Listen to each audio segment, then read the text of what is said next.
Salut les investisseurs intelligents, j'espère que vous allez bien. Je vous fais cette vidéo suite à un commentaire qui m'a été posé dans la précédente vidéo. Et donc, on m'a demandé, Rodolphe, quels sont les conseils que tu n'as pas eu avant de te lancer et que tu aurais aimé avoir? Alors, j'en ai listé 10 en préparant cette vidéo, il y a 1 heure à peu près. Eh bien, je vais vous les livrer dans cette vidéo. Le premier des conseils que j'aurais aimé avoir, c'est Rodolphe, achète des biens immobiliers dans des petites copropriétés, dans des copropriétés qui font entre 4, 8, 10, peut-être 15 lots maximum. Pourquoi? Parce que lorsque vous achetez un bien dans une copropriété qui fait 150 lots par exemple, vous allez avoir un gardien, vous allez avoir un parking, des espaces verts, des portes automatiques, possiblement des portes automatiques de garage, des ascenseurs, des choses qui sont lourdes à entretenir, qui sont onéreuses à remettre aux normes.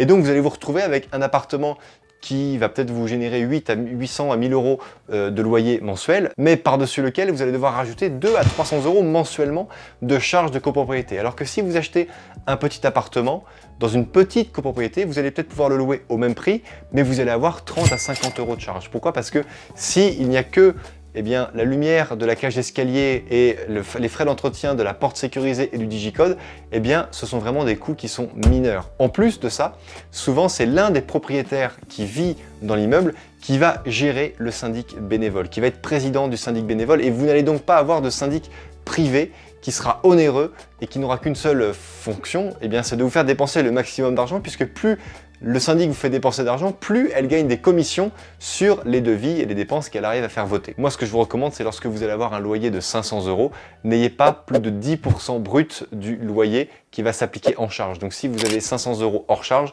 faites en sorte que ce soit 550 charges comprises. Certes, il y a des choses que vous allez récupérer, notamment tout ce qui est entretien et vie dans l'immeuble, tout ce qui est mise aux normes et dépenses de réparation. Là, ce sont des frais qui sont à la charge du propriétaire, de vous. Mais faites vraiment attention à ça parce que ça peut vraiment vous coûter très très cher. Et si vous avez un logement qui se loue 800 euros par mois mais sur lequel vous avez 300 euros de frais de copropriété, vous allez avoir un turnover important parce que ça va être des frais beaucoup trop importants à payer par le locataire. Donc turnover, donc frais d'agence pour la rotation du locataire, etc., etc.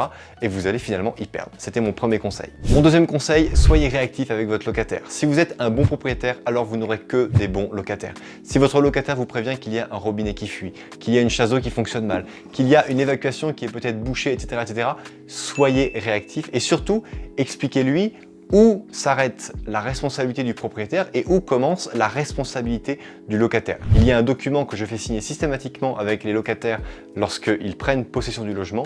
C'est un document de l'État français qui explique quelles sont les responsabilités du locataire et du propriétaire, où commencent les libertés de chacun, etc., etc. C'est vraiment très très important. Mais si de l'autre côté vous avez un locataire qui vous informe que l'interphone ne fonctionne pas, que sa porte ferme mal, que son chauffe-eau ne fonctionne pas, et qu'à chaque fois vous mettez 4, 5, 6 mois à répondre tout simplement favorablement à une demande, votre locataire va se fatiguer, il va partir de son logement, il ne paiera potentiellement pas son dernier mois de loyer parce qu'il pense que vous n'êtes pas honnête et que vous ne lui restituerez pas la caution, etc., etc. Et puis après, vous n'avez pas bonne presse dans le village, donc ce n'est pas bon du tout.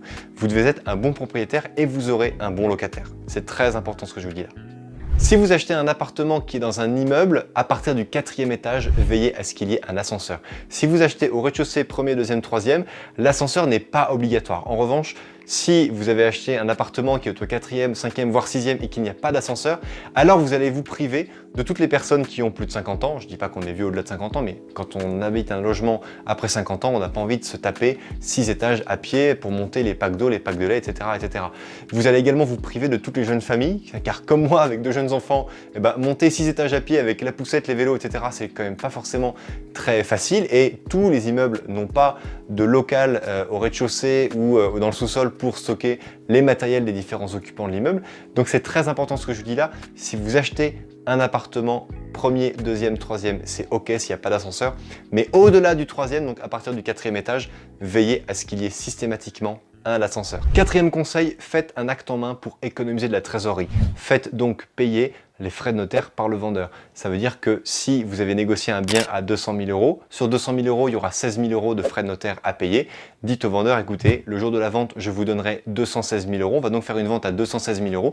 Et vous, avec les 16 000 euros en plus que je vous donne, vous allez pouvoir payer les frais de notaire à ma place. Et de cette manière, la banque finance 216 000 euros et vous expliquerez à votre banquier que dans la négociation, vous avez obtenu que ce soit le vendeur qui paye les frais de notaire. tout simplement. N'allez pas chercher d'explications plus complexes. Ici, ce qu'il faut simplement faire, c'est de bien veiller à signer votre compromis de vente avec votre notaire et non pas avec un agent immobilier, parce que l'agent immobilier ne pourra pas insérer dans le template qu'il va renseigner pour vous, eh bien, de clause d'acte en main. Cinquième conseil, essayez de ne pas avoir de crédit à la consommation en cours lorsque vous allez commencer un crédit pour faire de l'investissement locatif. Pourquoi? Parce que votre banquier va mesurer un petit peu si vous êtes sain d'un point de vue financier. Mais si par hasard vous avez eu un crédit à la consommation pour acheter une télé ou un lave-linge, eh bien le banquier va dire c'est quand même fou, cette personne-là vient me demander 200 ou 300 000 euros, mais elle n'est pas capable d'avoir 800 euros de côté pour s'acheter un lave-linge ou un téléviseur. Donc c'est vraiment super important de bien comprendre ça, de bien comprendre quelle est la mécanique du banquier. C'est un conseil qui peut paraître bête, mais je peux vous assurer que si vous n'êtes pas sain d'un point de vue financier, que vous êtes bien à découvert le 15 de chaque mois et qu'en plus de ça, vous enchaînez les crédits à la consommation, la banque ne vous prêtera pas, même si vous avez trouvé, que vous avez déniché le meilleur investissement immobilier du monde. Donc faites vraiment attention à ça. Essayez donc d'être impeccable sur les 3 derniers mois parce que le banquier va vous demander vos 3 derniers relevés de compte pour voir un petit peu comment se comportent vos finances personnelles sur cette période. Sixième conseil, soyez impeccable avec le banquier. Ce que je veux dire par là, c'est que le banquier va vous donner toute une liste à lui donner pour qu'il analyse votre profil dans le but de vous octroyer un crédit. Vous allez donc devoir lui envoyer le compromis de vente, vos bulletins de paye, vos relevés d'imposition, vos relevés de banque, à vous et à madame, ou à madame et à monsieur, statut de la société. Bref, plein de documents. Si le logement est loué, eh bien il faudra donner les baux de location avec également les dernières quittances de loyer et pourquoi pas des preuves comme quoi le locataire actuel est bien en train de payer son loyer auprès du propriétaire vendeur, etc., etc. Ce que je vous recommande ici, c'est que la totalité des pièces que vous allez envoyer au banquier, vous lui envoyez en une seule fois, que tout soit parfaitement intitulé et que vous lui envoyez via WeTransfer ou que vous lui donniez sur clé USB et en même temps vous lui imprimez, vous lui faites tout un petit dossier et que votre dossier bancaire avec toute l'explication du projet soit 100% impeccable. C'est très très important parce que si vous êtes ultra soigné à chaque étape de la préparation de votre dossier, ça va beaucoup rassurer le banquier. Le banquier, qu'est-ce qu'il fait? Il gère un risque. Si déjà il voit que vous êtes quelqu'un de rigoureux, de strict et que vous donnez le document qu'il vous a demandé simplement, eh bien ça ira. Mais si vous donnez d'abord 3 documents, puis une semaine après vous en donnez 2, puis semaine d'après vous dites ah non désolé le précédent document est périmé, je vous redonne le bon, etc., etc. Le banquier qui gère 50 dossiers à la fois, il va s'arracher les cheveux. Tandis que s'il sait que Monsieur Dupont, il a envoyé tous les dossiers d'un coup, il a envoyé une clé USB, puis il a pris le soin de venir porter tout ce qu'il avait imprimé, que c'était bien relié, que c'était bien étiqueté, etc., etc., le banquier, vous lui avez mâché complètement le travail. Et ça, c'est vraiment très très important. Vous allez vraiment marquer des points. Il y a des personnes qui arrivent à obtenir des crédits immobiliers uniquement parce qu'ils sont organisés dans leurs demandes. Uniquement parce qu'ils sont organisés dans leurs demandes. Vous savez, on dit parfois qu'une dictée en français ou au bac, on dit si la copie est propre et qu'il n'y a pas de faute d'orthographe, l'élève a la moyenne. Même s'il dit n'importe quoi dans ce qu'il écrit, si c'est propre, que c'est lisible et qu'il n'y a pas trop de fautes d'orthographe, l'élève à la moyenne. Et bien c'est un petit peu pareil avec le crédit immobilier. Si vous avez donné tous les documents dans l'ordre, dans les délais, que c'est propre, que c'est bien écrit, même si tout n'est pas impeccable au niveau des comptes, même si, je ne sais pas, le bien immobilier n'est pas forcément parfait, et bien déjà, vous avez la moitié de votre crédit qui est obtenu rien que par la propreté de votre dossier. Un autre conseil super important, toujours par rapport au banquier, entretenez avec lui une relation amicale et professionnelle à la fois. C'est-à-dire que vous allez obtenir le crédit. 3 mois après, ce que je vous propose, c'est de retourner le voir et de faire le point un petit peu avec lui et de dire, bah voilà, monsieur le banquier, ça y est, je suis content, le locataire est rentré, les premiers loyers sont tombés, le crédit part, on arrive à avoir 200, 300, 500 euros de cash flow mensuel, donc on est vraiment super content avec ma femme, etc., etc. Simplement, un petit rendez-vous uniquement amical, lui, il va être content parce qu'il a aidé un jeune couple à se lancer dans un investissement locatif. Ce que vous faites là, c'est qu'à Noël ou à Pâques, vous lui envoyez par la poste un petit ballotin de chocolat de chez Jeff de Bruges, par exemple. Je pourrais faire ici un petit placement de produit, mais bon, c'est pas le style.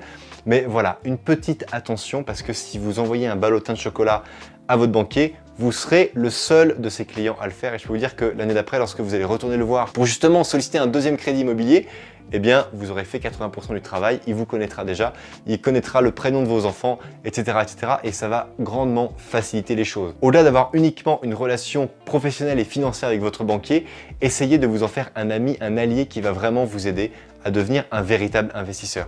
Donc, développez vraiment beaucoup l'humain, faites-le avec votre cœur, faites-le avec votre âme, faites-le bien comme il faut, comme si vous parliez vraiment à une personne importante pour vous, mais ne le faites pas que par intérêt, ne le faites pas que pour du business, faites-le parce que vous avez vraiment envie de développer vos relations personnelles avec votre banquier.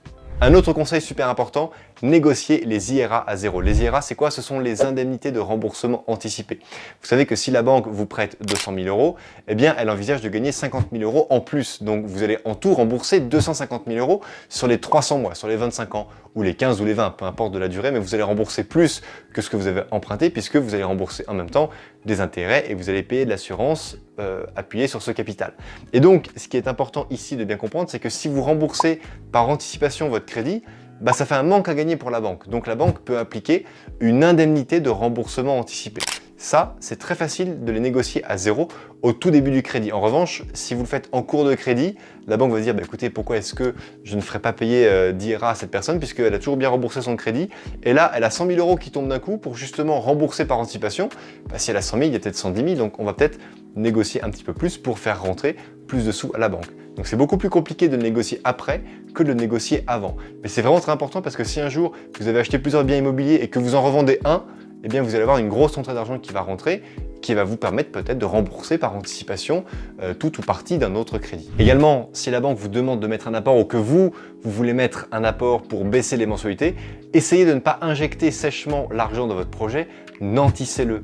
Bloquez cet argent sur un contrat d'assurance vie à la banque pendant une durée de 5 ans, pendant 60 mois, et vous dites à la banque, voilà, vous avez cet argent-là qui est disponible pour vous pendant 5 ans.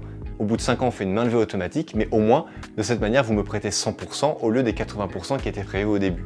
Et donc, le nantissement vous permet de sauver votre capital. Attention, vous n'êtes pas obligé d'en faire, vous pouvez très bien aussi injecter du capital pour justement faire baisser les mensualités de crédit et augmenter la rentabilité nette de votre investissement. Donc c'est tout à fait possible aussi. Et enfin, le plus grand conseil que je peux vous donner, qui a l'air de rien mais qui est tellement important, lorsque vous avez votre salaire qui rentre en début de mois, tout de suite, faites un virement automatique vers votre livret d'épargne, vers votre compte d'épargne. Si vous gagnez 3 000 euros par mois et que vous arrivez à mettre de côté 300 ou 400 euros, la première dépense qui doit apparaître après le virement de votre salaire, eh bien c'est le virement de 10%, 15 ou 20% de ce que vous pouvez mettre, mais toujours la même somme de manière régulière. Et s'il y a une guerre, s'il y a à nouveau un Covid, s'il y a un chômage, s'il y a je ne sais pas quoi, il doit toujours y avoir ces 300 ou 400 euros qui partent vers votre livret d'épargne. Ça montre que contre vents et marées, vous êtes capable de vous payer en premier. Et ça, c'est un excellent signe de santé financière. Vous savez, le banquier, il lit votre santé financière en regardant vos comptes comme un médecin peut lire votre santé en regardant votre bilan sanguin. C'est exactement la même chose. Donc voilà, chers amis, j'espère que ces 10 conseils vous ont plu, qu'ils vous ont apporté de la valeur. Si vous avez des questions, n'hésitez pas à me les poser en commentaire sous cette vidéo. Je me ferai une immense joie d'y répondre. Et surtout, si cette vidéo vous a plu, likez-la, partagez-la, abonnez-vous à la chaîne si bien sûr ça n'est pas déjà fait. Et bien sûr, comme d'habitude, crise ou pas crise, on fait la route ensemble. Ciao!